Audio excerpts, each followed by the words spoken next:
could really teach people that in order to be successful in business and to make the billions of dollars that they want to make, that they really need to adopt the practice. It's a simple practical matter of if you want to be super hyper wealthy, you really need to spend some time being mindful. And I just think so many people probably fail at achieving that crazy success, but at least they'll become more mindful in the process. Right. Gotcha. I mean, look, when I read Thich Nhat Hanh for the first time, Thich Nhat Hanh, yeah. and I read the part about like the beauty of doing the dishes, to do the dishes, I was like, well, I'm not that good at that, but you know what I'm good at? I'm good at not doing the dishes to not do the dishes, right? Like, I made a very conscious choice to let them pile up. Every time I set my New Year's resolutions, because I kind of like that, it gives you something to inspire to every year, I try to include one or two things in there that are along the lines of being more mindful, just remind myself to get back into that groove, because when you're in tech and you're running from meetings to meetings and driving across town and jumping to another meeting, it's very easy to lose sight of all that other stuff, and I need that reminder. So it was more of a personal reminder to myself to take a moment and just take a deep breath. So what would you say, like there's all these techies out there who are just like, well, why the hell should I care about that? And because what is bad things will happen to you.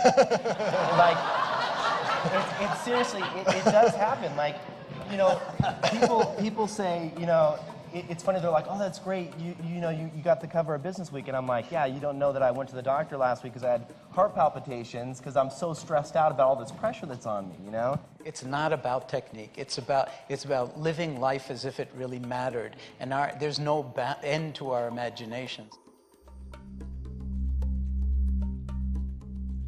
What about living a divinely inspired and engaged life? What about doing that at work? Right? So what if work was a source of vitality, well-being, and joy?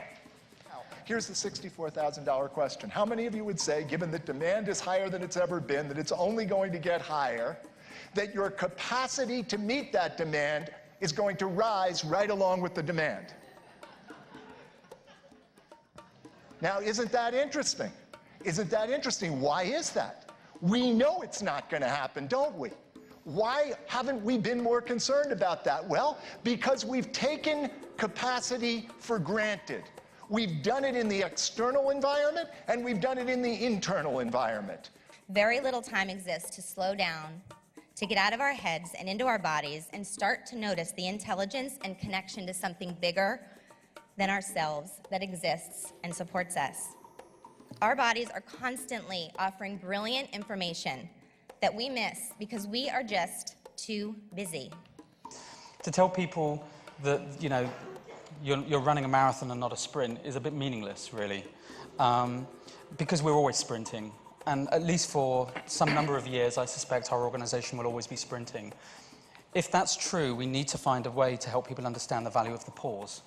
What really counts is not what I do, it's who I am, right? It's not my doing, it's my being that really makes a difference in my job.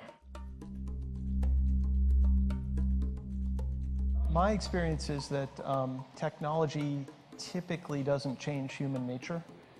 It can be a force for great good, a force for great evil. It's like books. You mentioned 4 or 5 books over the course of introducing us, but we're not debating books, good or bad.